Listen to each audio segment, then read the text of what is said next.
wrestling. Jon Jones has just defeated Cyril Gane for the light heavyweight championship and is now looking to earn that same GOAT title he earned at light heavyweight sometime this summer by defeating Stipe Miocic.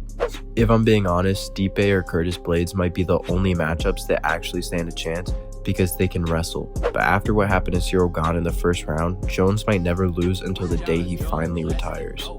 Jon is an inspiration not only because of what he has achieved inside the octagon, but what he has overcome outside of it.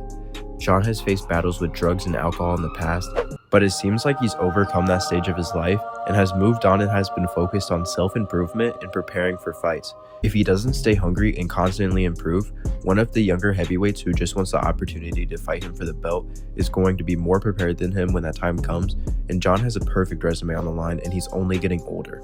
It makes you realize how young he was on his rise to becoming a champion, but he still makes today's competition look just as easy as he did in previous years. Jon is only 3 years older than Cyril Gane, but Jon has more title fights than Cyril has fights in his entire career. He's just been around forever, and it's good to see him dominate a fight like that, especially after so many fights going to the decision once he got settled as champ at light heavyweight. You like Michael Jordan, let's say it, you're the GOAT, but you might face a LeBron James athlete. Do you think you're ready for that? He's LeBron? Cyril's LeBron James? Tell me. Already? He's LeBron James? I'm asking you. How did he get to LeBron James status? Nobody has ever been considered the GOAT at 2 weight classes.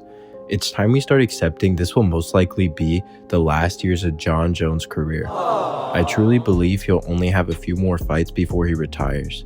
Everyone wants to see him fight Stipe, Blaydes, Pavlovich, and Francis whenever he comes back, so I honestly believe after the Stipe fight during the summer, Curtis Blaydes and Sergey Pavlovich will fight for a shot at the winner, because if Jones wins, that's 2 fights in a pretty close time, so I would expect at least a month or 2 break between training camps for family time, and then after he fights the winner of that fight and wins, Francis will be back to claim the belt at heavyweight, probably after getting knocked out by Tyson Fury, and if Jones wins against Francis in a year or 2, he might as well retire because at that point he's without a doubt a 2-division GOAT, and he can sleep peacefully at night knowing that that won't ever be accomplished for a very long time, if ever again.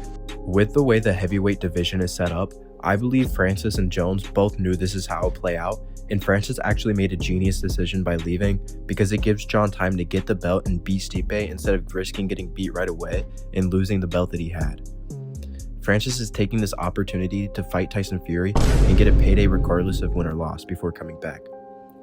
I'm guessing after Jones versus Curtis Blaydes or Pavlovich, facing Jon a couple years later after a full boxing camp and a full camp of wrestling before their fight, Francis being the more natural heavyweight will have much more of an advantage then versus now. I think if Jon faces Pavlovich, that'll give people a good understanding of how the Francis fight will go, because they're both heavy hitters with similar styles overall.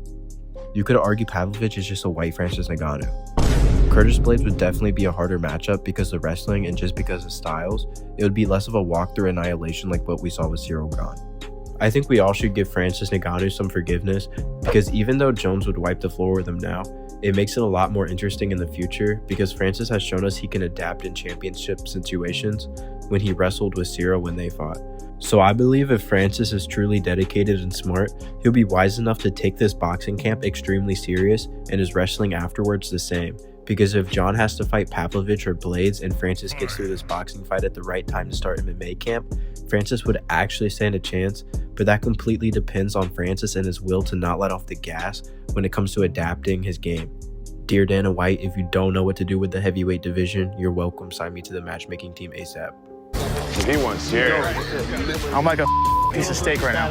Hey!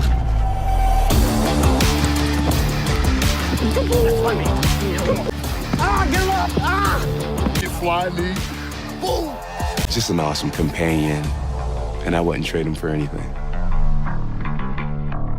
Other than running through the streets of New Mexico with his dog, assaulting poor civilians in the park, Jon seems a little different than what we're used to.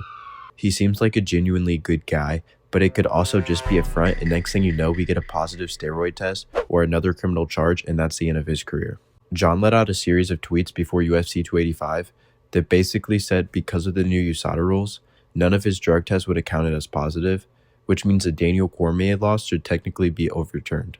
He also tweeted at DC saying he could commentate the Cyril Gane fight, which he did, but he didn't seem very happy when Jon won. What did he tap to? It looks like he might have had the arm under the neck. Even though Jon has hopefully evolved into a better man for good, the rivalry we got from Jon and DC when Jon was going through tough times was second to maybe Conor McGregor versus Poirier or Khabib. Glad we got to see DC call UFC 285, and hopefully he calls the Stipe fight as well since DC fought him too, even though he lost the trilogy.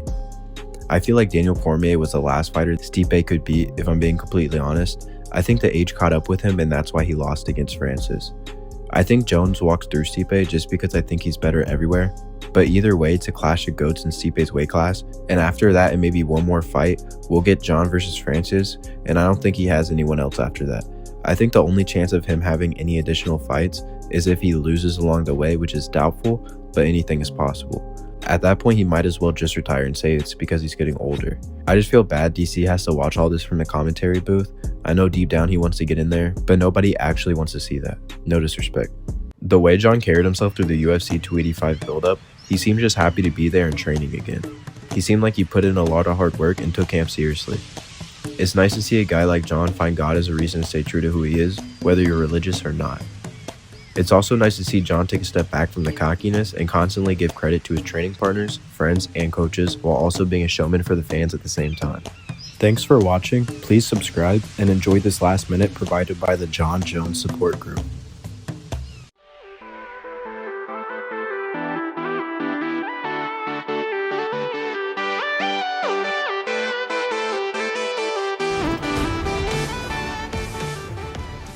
All right, guys, welcome to beautiful Las Vegas. I am joined by guys that have fought Jon Jones. This is Jon Jones Returns, the round table.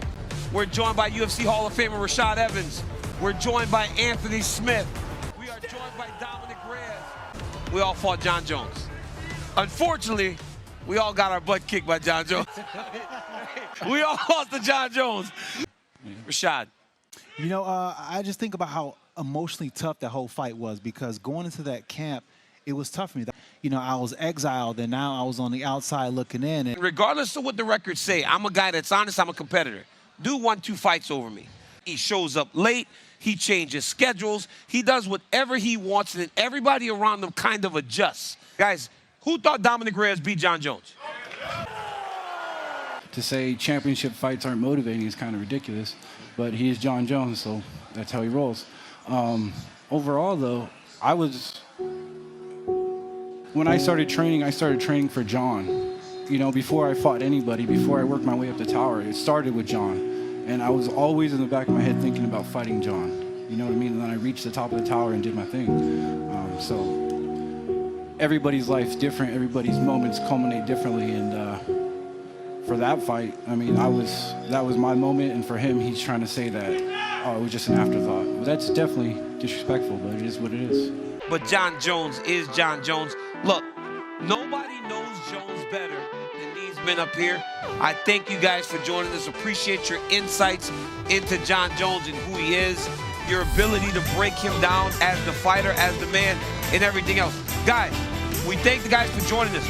Don't forget to subscribe to Grit and Grind Co.